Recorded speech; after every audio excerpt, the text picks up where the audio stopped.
जा चुकी थी। माता के न होने के कारण पिताजी के अति नजदीक थे। तो छोटे बेटे से बहुत स्नेह था पिताजी का। भाई लोग खेत में काम करने जाते थे। पिताजी ने कहा कि इसको मत ले जाओ, ये मेरे साथ रहेगा, कर्मकांड सीख लेगा, यजमानों का भी भला होगा, कुछ तुम लोगों का भी भला करेगा। 8 वर्ष के हुए, यज्ञोपवीत संस्कार कराया, गायत्री मंत्र सुनाया उनके कान में। और अगले दिन पिताजी बोलते हैं बेटा मुझे सुनाओ। भरत जी बोलते हैं मुझे तो याद ही नहीं पिताजी। कुछ और स्तोत्र सुनाए, गणपति अथर्वशीर्ष, भगवान सूर्य के प्रातः स्मरण स्तोत्र। भरत जी बोलते हैं मुझे तो पिताजी याद ही नहीं। भरत जी ने जो व्यवहार दिखाया उसको देखते हुए पिताजी ने एक और उपमा लगा दी। नाम के ऊपर से उपसर्ग लग गया। क्या नाम रखा गया? जड़।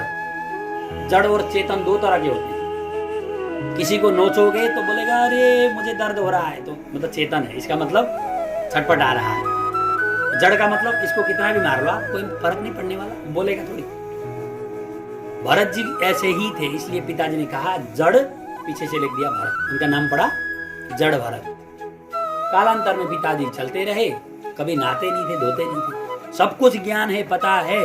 नहाने धोने से बंधन में पड़ेंगे, पिताजी बोलेंगे जाओ यजमान का उद्धार करके आओ, सत्यनारायण की पूजा करके आओ, वहां श्राद्ध करा के आओ, वहां पिंडदान करा के आओ। ये बंधन कौन झेलेगा? पहले झेल चुके हैं 2 जन्मों में। इसलिए उन्होंने अंदर हरि का नाम लेते रहे, दिखावे के कर्म से दूर रहे।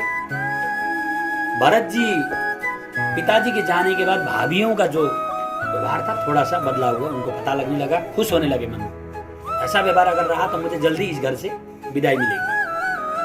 भाभियों ने कहा कि घर में पड़ा रहता है, देखो मुस्टंडा, इतने बड़े बड़े पाँव हैं, इसको काम कराओ खेत में ले जाके। भाइयों ने कहा चल भाई तू भी खेत में काम कर ले।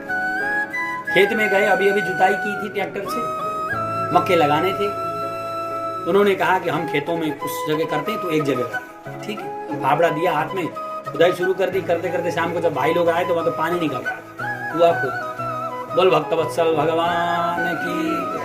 भाइयों ने कहा इसको तो काम करना आता ही नहीं, काम करेंगे भरत जी को पता था तो बंधन में फंसेंगे। कड़ी वाली बात हो गई ना। जानकार बनने से व्यक्ति हमेशा फंसता है, इसलिए अनजान बनो, राधे राधे करो। जीवन में कुछ नहीं रखा है। ज्यादा जानकार बनोगे, ज्यादा आइटम खाओगे, बीमार पड़ोगे। ज्यादा जानकार बनोगे, फंसोगे। इसलिए मुझे तो नहीं पता, सबसे सरल है पता नहीं। श्री सुखदेव महामुनि राजा परीक्षित से कहते हैं कि परीक्षित, आज भरत जी जो 3 जन्मों के विद्वान हैं, अपने आप को ऐसे बना के रखते हैं कुछ जानते ही नहीं। घर में गौ रखी थी, गौ का मक्खन बढ़िया लगा के, बढ़िया चपाती बना के अपने पतियों को खिला रही है। फिर भी मुंह कैसा है पतियों का, ये गाल के चमड़ी को कोई खींच के फेंक दिया। और भरत जी मोटे ताजे, जो आटा में भूस रह जाता है उसकी रोटी मोटे मोटे टिक्कड़ बना के सामने रख देते। भरत जी बोलते हैं आहा अन्नपूर्णा, आज आपकी कृपा से मुझे ये भोजन मिल रहा है। तुलसा दल छोड़ते, भगवान को भोग लगाते। तोदियम वस्तु गोविंदा तुभ्यमेव समर्पये गृहाण सुमुखो भूत्वा प्रसीद परमेश्वर।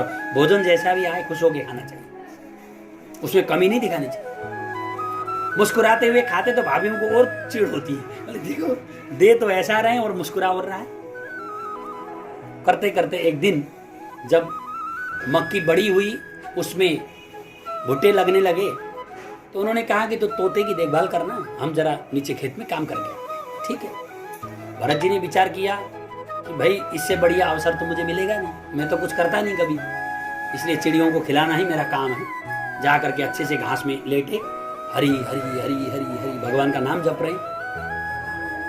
तोते आए, कुछ उन्हें आवाज किया, क्योंकि पहले जो भी चीज उठाना होगा, चिड़ियों की आदत होती है 2-4 वहां बैठे रहते हैं, अकेला आता है, अगर उसके ऊपर आपने पत्थर उठाया तो फिर वो इशारा कर देगी कि अब मत आना भाई, और नहीं उठाया तो आके फिर चुगने शुरू कर।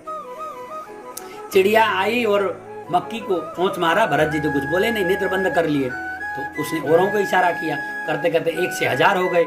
जितने खेत में मक्की थी सारा चुग गए। शाम को भरत जी के भाई आए, पूछा भाई तूने चिड़ियों को देखा? बोले हाँ जी देखा। तो मक्की तो एक भी नहीं है। बोले भैया राम जी की चिड़िया, राम जी का खेत, खाओ रे चिड़िया भर भर पेट। मैंने तो कुछ नहीं कहा, मक्की राम जी की, मैं राम जी का, खेत राम जी का, और चिड़िया भी राम जी की, तो मैं कौन होता हूँ रोकने वाला। शाम को आके अपनी पत्नियों को सुनाया तो पत्नियां ऐसे फायर होने लगी कि अब घर में रहना दूभर हो गया।